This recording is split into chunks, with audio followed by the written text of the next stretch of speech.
Well,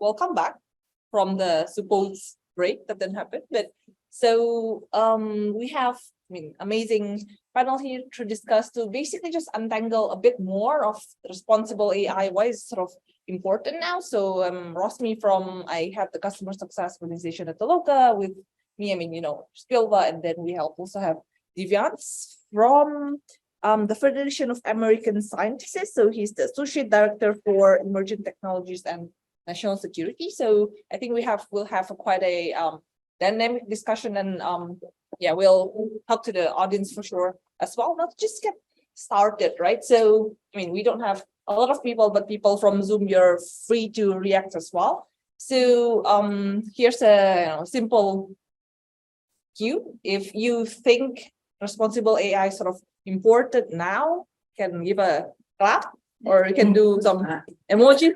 So Would be awkward if no one clapped. Everybody sort of think it's important right now, right? So let me ask a bit more about that question to the panel here as to why is the momentum now? Rachel mentioned in the first part of discussion that, hey, this is the first time that we have a human as a decision maker, right? But it's not applied to everything. For some of the things, I'll go to you first, Bilva. Things like synthetic images, they're not necessarily new, right? People have been using Photoshop forever. You can create, it's difficult probably to come up with videos, but why is the moment sort of now that is very important? Yeah, that's a really good question. So to start off, like speaking about synthetic images in particular, I do agree with the standpoint that like people have been manipulating images forever. Even deepfakes themselves, like the Tom Cruise deepfake that everyone knows about, that people saw like a year or two ago. But in terms of why it's really gaining traction now, I think there's been like a realization of access and opportunity from these technologies. Like you are seeing like artists and creators that actually rely on image generation and image generation techniques to further their work. You're seeing people who are graphic designers that are using this at scale, and you're seeing a widespread adoption in a way that's completely new. I'll also say like Photoshop, I don't know if that's like equivalent to the way that we see image generation tools, given like I don't think there's that same ease of access. I can say for sure that I don't have a Photoshop account and have never thought about getting one, but I sure as hell have a Dolly account. That's kind of a cop-out because I work there, but you get what I mean, right? Like it's very different in terms of access, and anyone can truly use the technology and get good at it. And I think that presents a lot of opportunity. That leaves lots of room for abuse, of course, like I talked about in my presentation. But yeah, I think the technology has been democratized more and more adopted into the public consciousness. I think that makes perfect sense. It's really the scale of the access. Now, from, I guess, a more scientist perspective, to be honest, what do you think of the momentum right now? Yeah, I think it would be unfair to characterize that the moment is now, because the moment has been with us for a while. In fact, Right. people have been talking about this for decades, not necessarily widely known that people have been talking about it. But I guess maybe the moment is now in Washington, but people have been talking about this.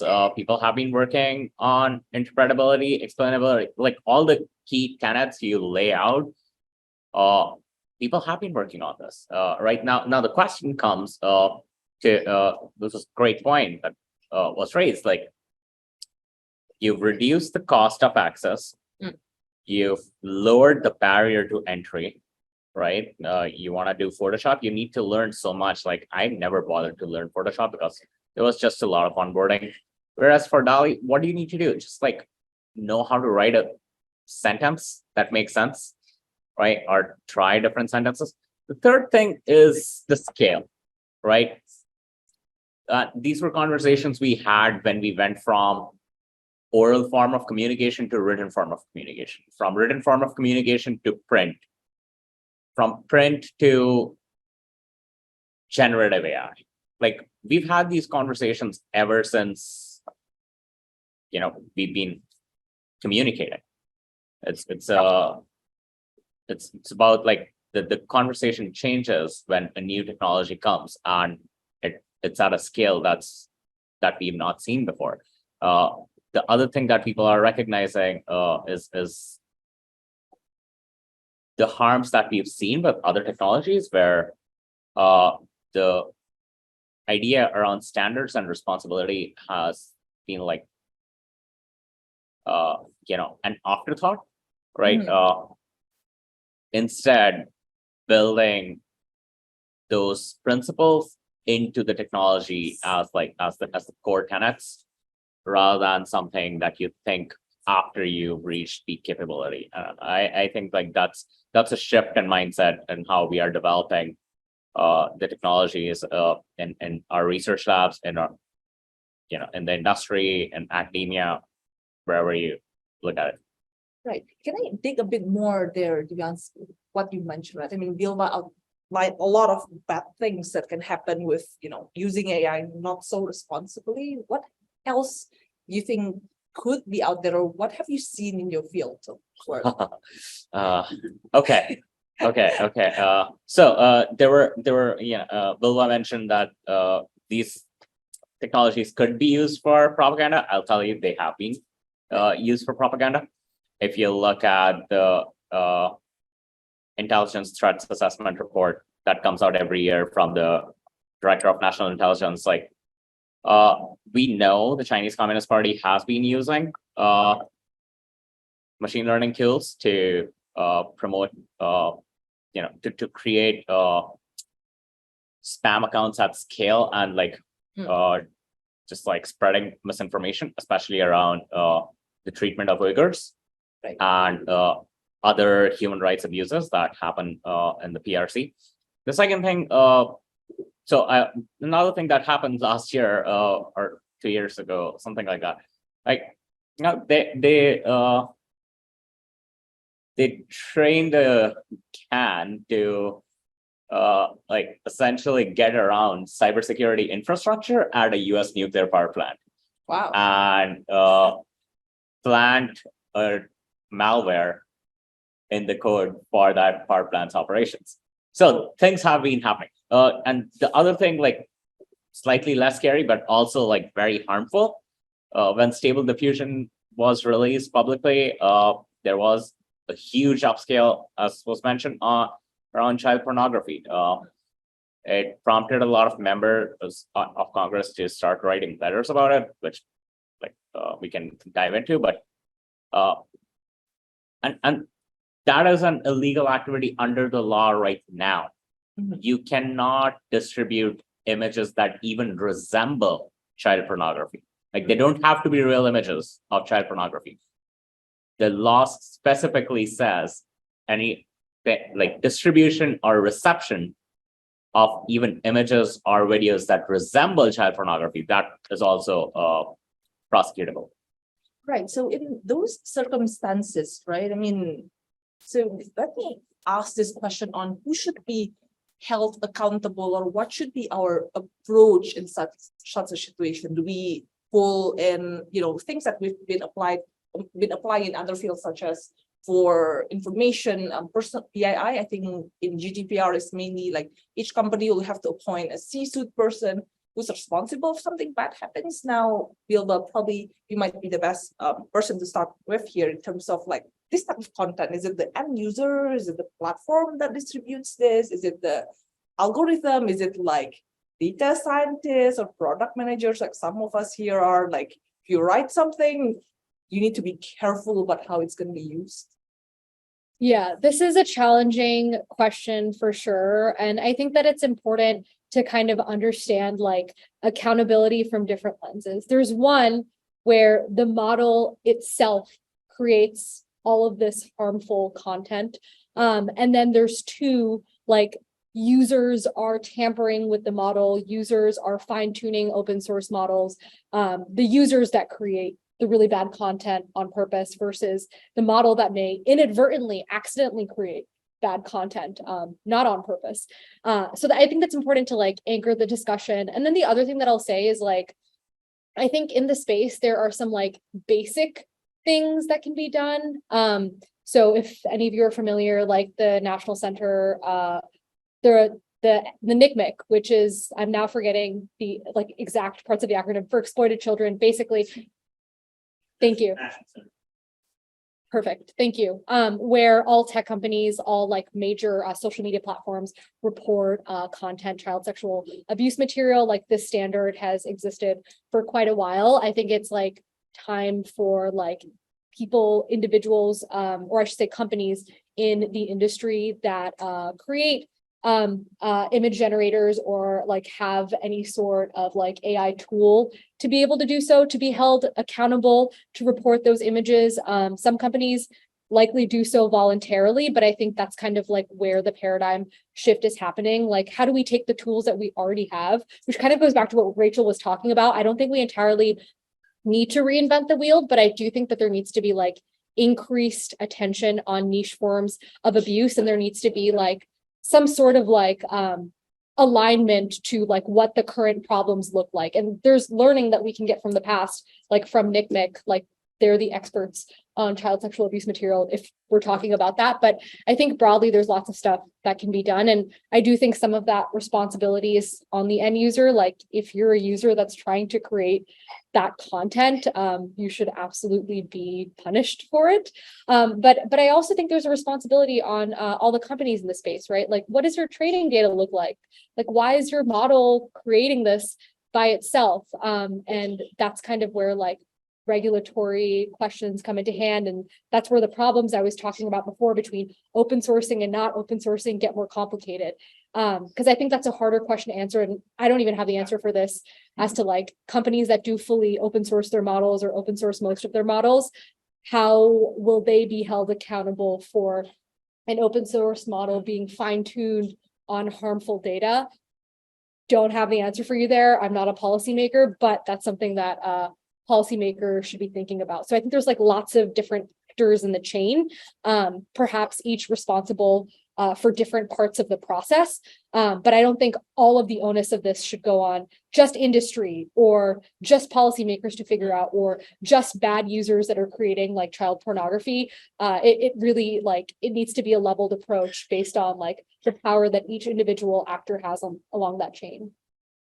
I think that makes a lot of sense. Now that we have audience here, so any of you wants to sort of add more perspective into that sort of direction, or maybe ask a question at this moment to the panel?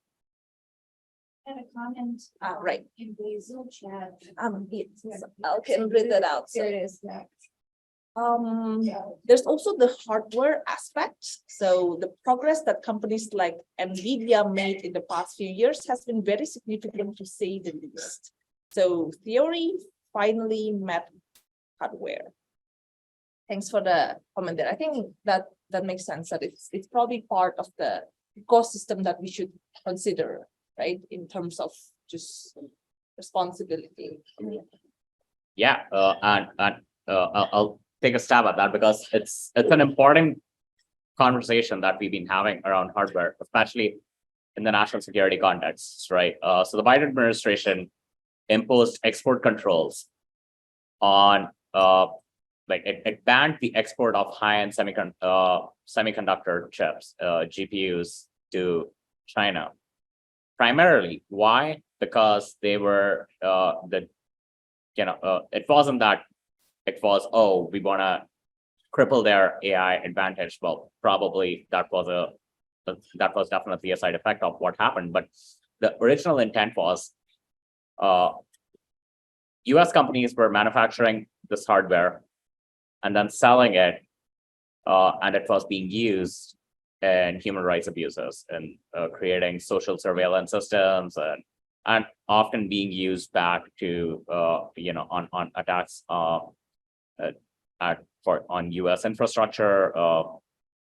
And so hardware has been a critical component of the conversation, especially since the export controls went into place. I think more and more people are starting to think about it. And now the Dutch and the South Koreans have joined the US and export controls on high-end semiconductor chips. So I anticipate this conversation is only going to grow. That makes sense. Now let me throw in another, I guess, direction of question here.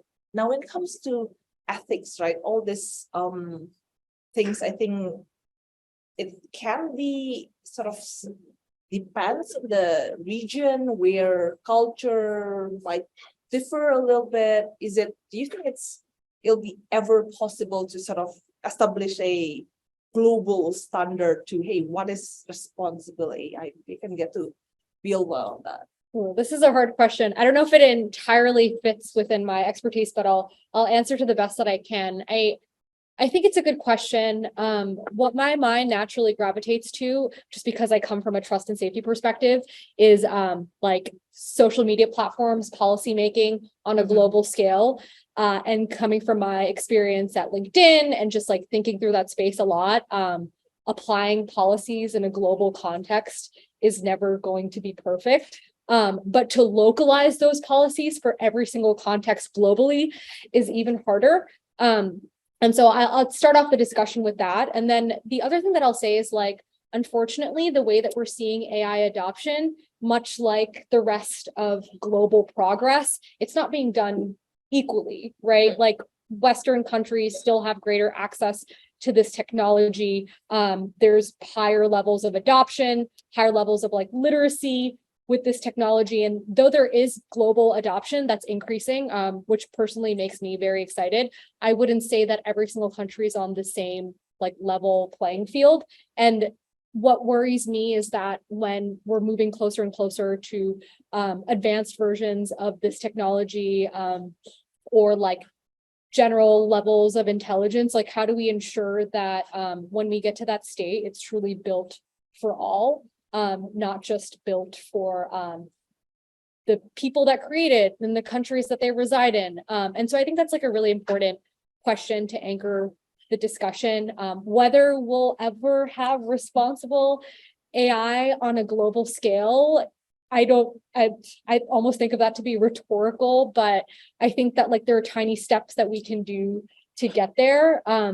Like from a really baseline level, I know I've been talking a lot about images, right? But like thinking about like, oh, like if there's like text tools, like how do we make sure these tools are well equipped to answer questions at the same level of accuracy in Swahili than in English? Like that kind of granularity is needed to truly build equity with all of these products. It's not going to be easy, but I think some of those conversations in this community have been happening. And I think it's like very simple to state, but like we just need to get more people that look like the world in on the conversations in order to make it as equitable as possible. And there has to be widespread adoption and really like rejuvenating different parts of the globe with this technology and giving them access and the tools to use it, I think will be like exponentially important.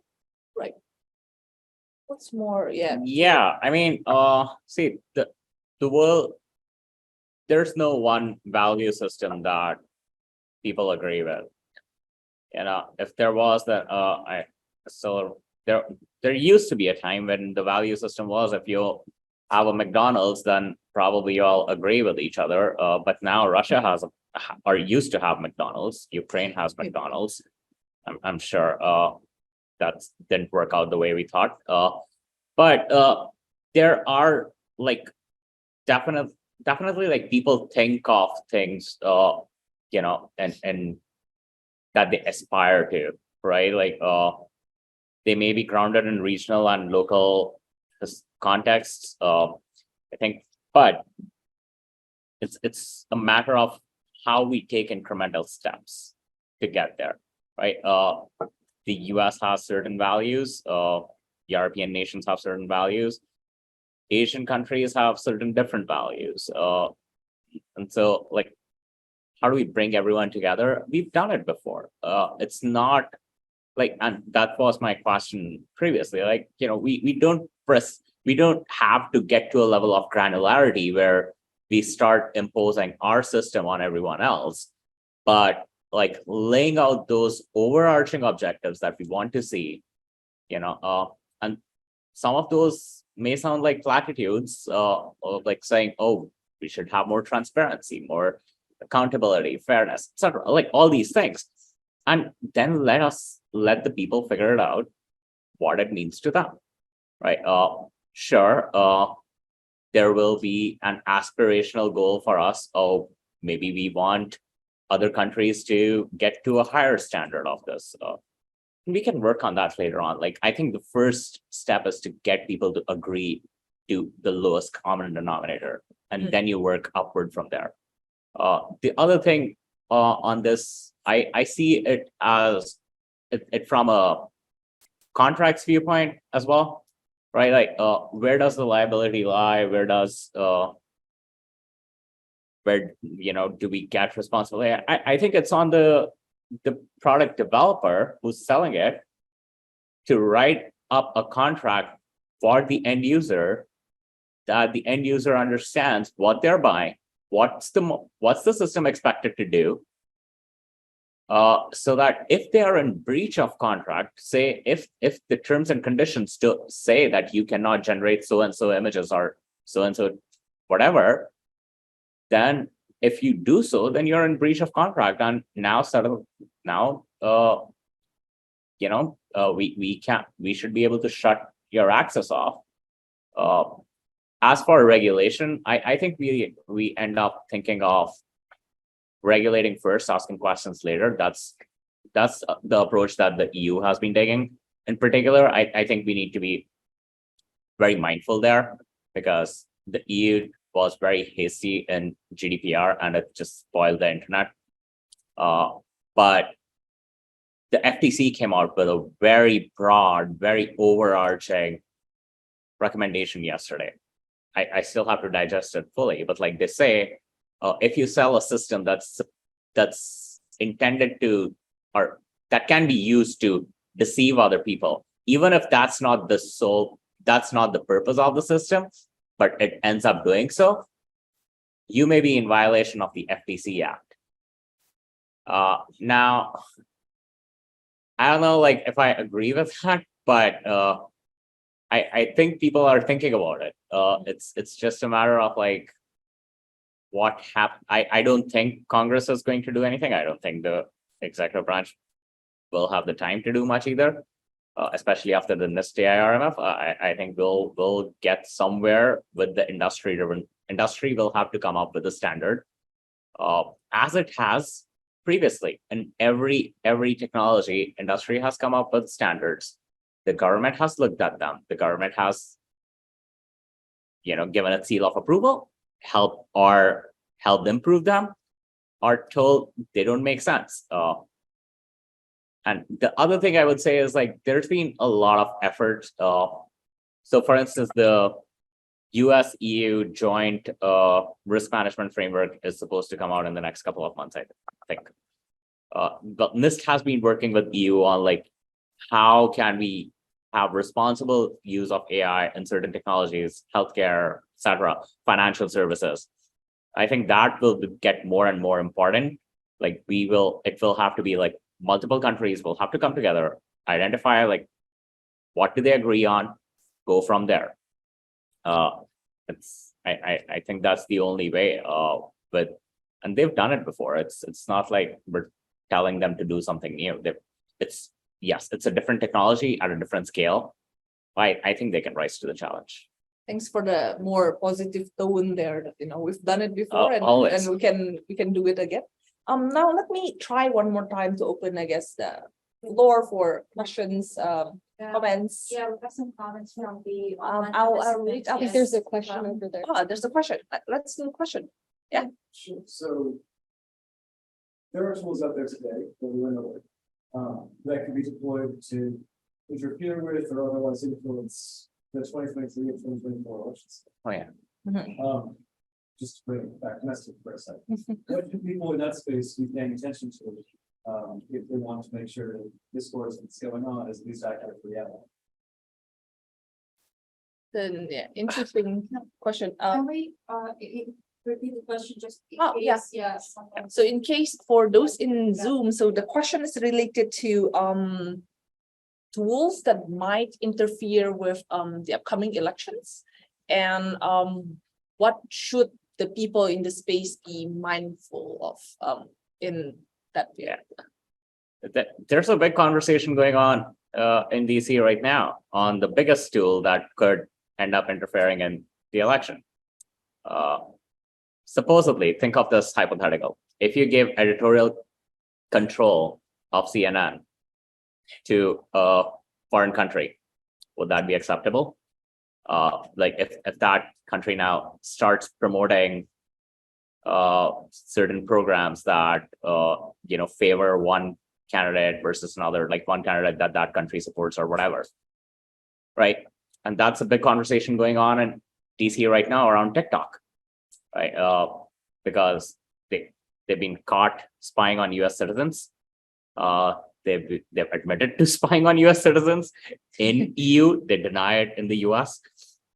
The editorial content lies with the Chinese Communist Party that has been like the whole algorithmic control, data control, everything lies there. So that conversation is happening right now. Like the other side of it is on the disinformation side on social media networks, right?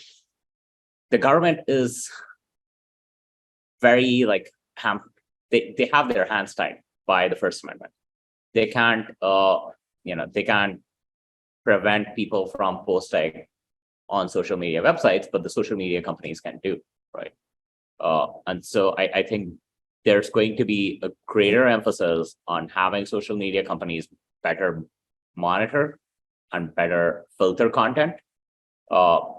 There's NSC is actually looking at like how to counter disinformation right now as it relates to the war. Right? If some disinformation campaign starts, their first thing is like get the right information out right away to counter it and like get it out to every place you can.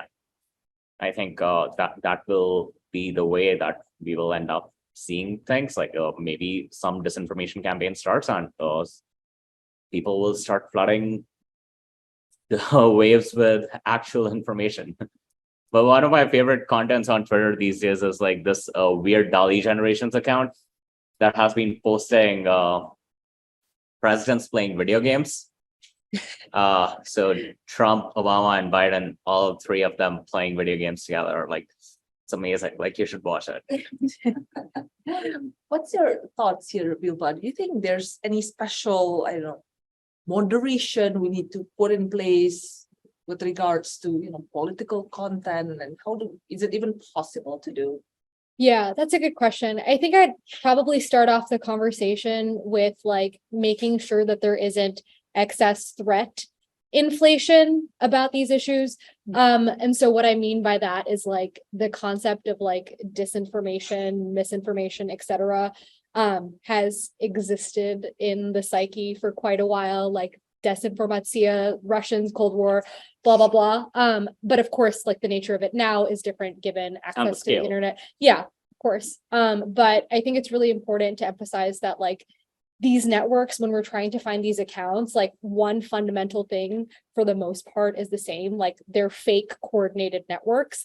And the reason that I said that is because that actually gives me like, I'm more positive about detection in that, like when you're seeing a swarm of networks and coordinated behavior online by fake accounts, like the ability to at least detect that those accounts are fake has already been established in the space, and like Meta is well equipped to do so.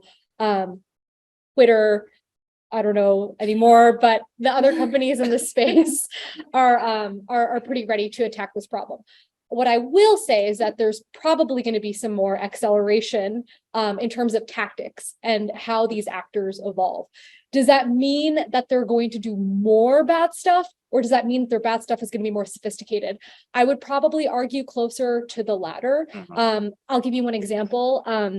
Spamouflage Dragon is a known Chinese affiliated IO network called Spamflage because they just post a shit ton of spam.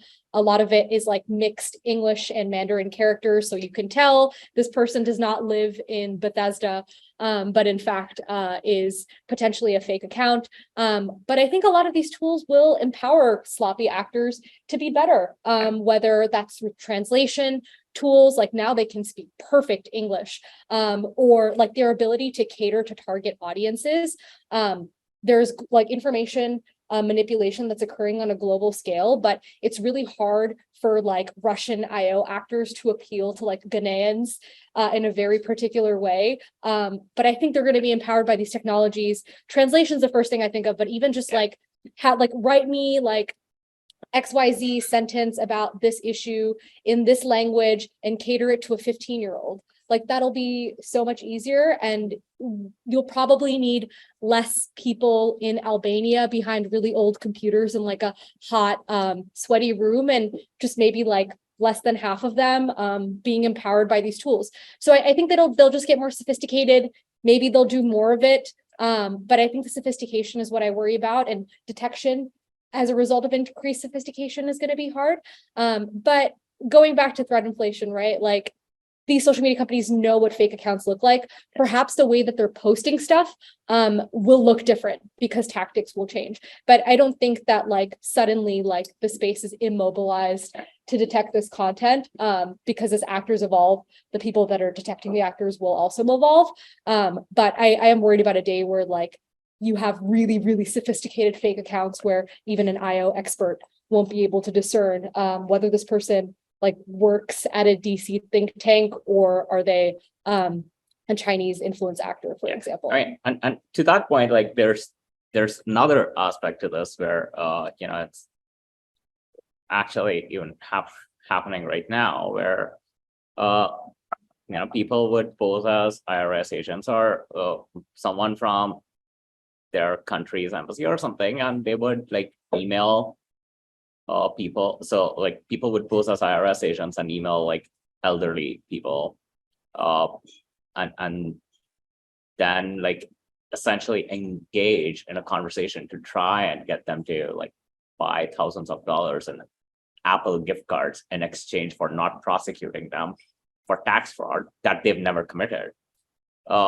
Are people who are like there's been the whole case around like people posing as embassy officials reaching out to international students from China and saying, oh, your family in China is in danger unless you pay us. So I think those actors will get more sophisticated. So it's only time before we see a Nigerian prince coming out of GPT-3. Right. Yeah, time for the comments. So quite a few comments there. So White House OSTP released the AI Bill of Rights, which overlaps with the question of who is accountable. Also, the NIST risk management framework is a good start for transitioning AI from development to deployment. Thoughts on this?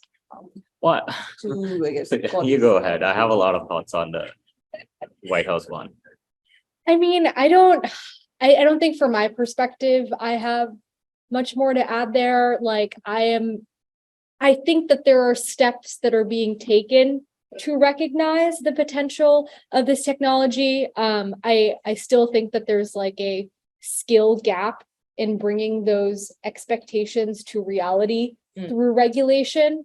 And I think that there like sometimes is an oversimplification of the tech itself. That's like a little bit of what I worry about. I think the AI Bill of Rights is a good first step, and I don't know if I'm the most qualified to talk about that specifically, but I think there's like a lot of nuance within the tech itself that we talked about earlier, right? Like who is accountable? Like I think maybe policymakers are very quick to jump to the fact that like industry is 100% accountable. Not that industry shouldn't be accountable, but I think that like within sub issues, within specific kinds of tech, like open source versus not open source, X model versus Y model, something being fine-tuned to do bad stuff versus like the original model being fine. Like there's so much more nuance into the actual technology itself and also user behavior on the technology, where like I don't think that complexity is being perhaps grasped like widely with policymakers. But yeah. Okay, On that, sorry, Divyansh, before you jump in there, also on accountability, there's another comment related to what Bilva just mentioned, that perhaps generative AI companies themselves should roll out tools to detect AI generated content and or embed immutable stamps into it to facilitate identification and tracking, if such stamps are possible at all, of course. So this, I think, supports your thought there on how perhaps the industry should play a key role, but I guess your thought was more on his, not just the industry, but thought is really here that industry players themselves can do it as well. So, yeah, to your thought too. so I'll start off with that comment first. I think like that's a good idea that I believe a lot of people in the industry have been going with right now, but that's not going to stop state actors from training their own models. Like, you know, if a malicious state actor wants to engage in massive disinformation campaign or like whatever, like they're going to train a model without those steps. They can train their own models. They have massive resources. The second thing on the NIST AI RMF is amazing. Like it's a product of months of consultation that NIST led with industry, academia, nonprofits, civil rights groups, everyone. Like NIST went above and beyond in ensuring that RMF reflected the consensus of the community. The White House blueprint, first, it's a blueprint for an AI Bill of Rights. It's not an AI Bill of Rights. And it irks me when even people from the White House call it an AI Bill of Rights, because the Bill of Rights doesn't say you should have a free press or you should have the right to a jury of your peers. No. So what the White House laid out is a blueprint to coming to a Bill of Rights. It's a right now, no offense to the hard work that went in there. Right now, it's still just a bunch of platitudes. And we need to move from there to an actual grounded Bill of Rights that the White House, I believe, will work on now in collaboration with the industry, academia, and nonprofits, and all the other stakeholders that are out there. I do think it's important that we have a consensus-driven approach so that, you know, not everybody likes what's in the NIST ARMF, and that's all right. Like, you know, maybe Google does not like something, maybe, you know, some nonprofit doesn't like something else in that, but everybody agreed to that core set of principles that went in there. Everybody agrees to the RMF as a whole, and everybody is going to employ it. And that ensures stability. If a new administration comes in 2025, the NIST AI RMF isn't going anywhere. The blueprint for an AI Bill of Rights, however, that's a different question. Right. I think we will be wrapping the panel up. I mean, we'll be talking more and more. Maybe one last question, comment here from the audience, or we're I have one comment here, yeah. I'll just read that comment out loud from Ken, a +1, that generative AI empowers abusers who are non-native speakers. Yeah. It makes Thanks, them Ken. native and convincing, yeah. So with that, I thank the panelists, Bilva and Divyansh, and all the participants and people on Zoom as well for the comments, thoughts. So yeah, thank you for being with us, and I think we'll continue being here and network and all that. Yeah. Okay, here and I have just one last slide. Yeah. Thank you, Rosmi. Thank you.